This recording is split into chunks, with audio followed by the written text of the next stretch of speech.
I sort of became a designer probably as a result of a bit of nature, nurture and the environment. My parents were both innovative thinkers and creatives, but farmers. And so I grew up on a cattle farm being faced daily with challenges, trying to solve problems that were thrown at us with very limited resources. And then my father and I shared a passion, because we're a small team, that when a piece of mechanical equipment or farm equipment broke, we ended up fixing it, but also upgrading it to trying to solve out the fault. So that sort of natural tendency to fix and improve, I guess, followed me on into my school, and then I became aware of industrial design through career advisors at school, and I was pretty much sold from that point on, and started to set up my lifestyle towards pursuing the dream of becoming an industrial designer.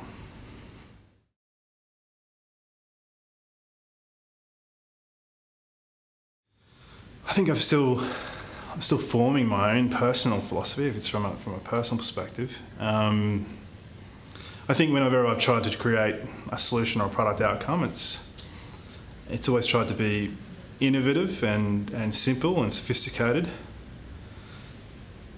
Not too clever, but I guess at the highest level it must be useful. Because I find if something's useful, then it provides meaning to the user, and it provides value. So it has to be, at the very highest level, it has to be useful.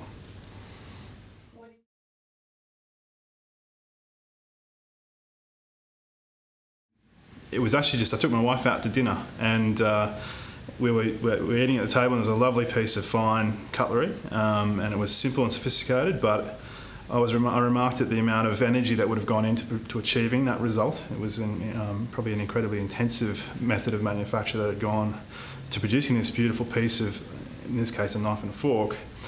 And it was pretty much there and then. I thought I could challenge myself. I guess it was an exploration in material science and design as to how I could take simple blade stock or sheet metal stock and try and still produce something as sophisticated and elegant as what I had at that particular dining setting, but using a process and design that embodied nowhere near as much energy or labour, if you like. And that was the challenge. That's how it came about.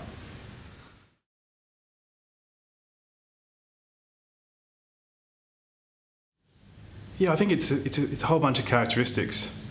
I think as Queensland designers, we're very innovative, but we're humble in how we present the innovation. I think a lot of our products are incredibly innovative, and even service solutions, but we're very humble about it. I think we're very honest in our use of how we present functionality as well, but we're quite fresh when it comes to the materials we use and how we present them. And I think like our culture, you see out here, we're very multicultural, so our aesthetic is attuned or relates very well to both Asia Pacific region partners in general, or the Western market and the Asian market. It relates very well from an aesthetic perspective. So yeah, I think there is a style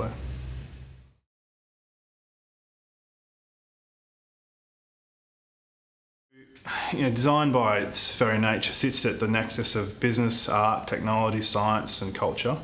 And I think Queensland is starting to take that role on, that sort of hub, if you like, nationally. And I'd like to see it even grow to be that for our region, to be that, that design hub, to sit there and be that nexus of all those different industries and I guess cultural attributes in an Asia Pacific context.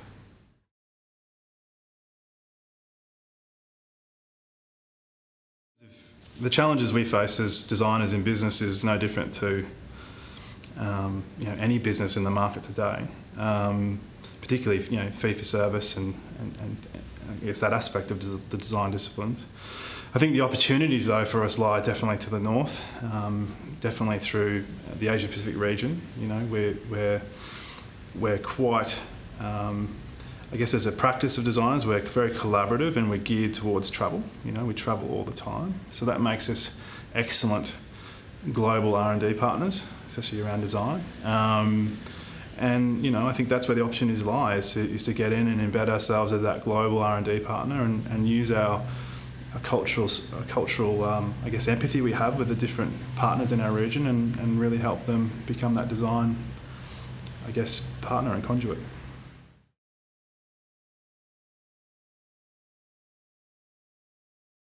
I think our relationship's very good. I think back to school and uni, and we all went through, there was exchange students, or there was, first and second generation Australians that I went to school with that I guess got us as a design community engaged and connected in a way that when I travel and I work overseas, whether it be in America or Asia, I can relate and connect to not only the business principles but the cultural values of those areas as well. So whether it be working in China or working in the States, I find that we're very good at understanding the needs of both cultures, and generally they really appreciate working with us, and we often find ourselves in my professional context as a designer acting as almost like a design translator, or often find ourselves managing projects for US clients in Asian manufacturing centres, and likewise the other way around. So I think there's a really good relationship there.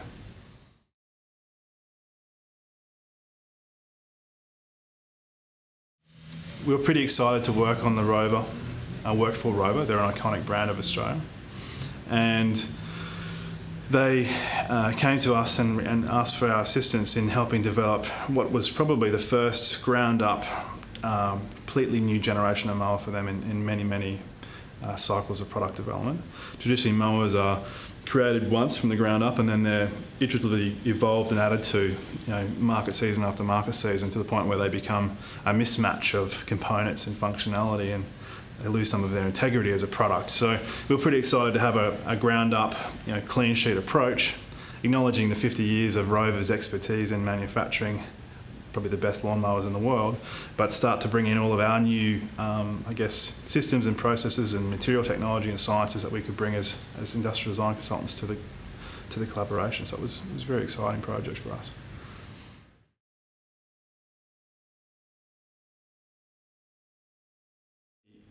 There's quite a lot. The first major phase of R&D that happened in that project was a customer insight and research phase, where we went out and looked at customers using mowers, which we all, as Australians, tend to have had some experience with a mower, but it was quite good going out with sort of, naive eyes and just looking at people using mowers again, and not necessarily just you doing the same behavioural, learned behaviours that we have from when we started mowing as kids, and just looking through a critical eye, I guess. So we picked up lots of nuances there about how people actually use a mower and what they've actually accepted over the generations of mowing, and we tried to challenge those. So there's new innovative features, like the mower actually cuts symmetrically both sides, and no mower previously had really offered that. So if you were trying to cut against the side of the house on one side and get rid of all the feathers of grass, you could do that, but you could also do it coming back the other direction, where traditionally mowers you just have to keep going around one direction.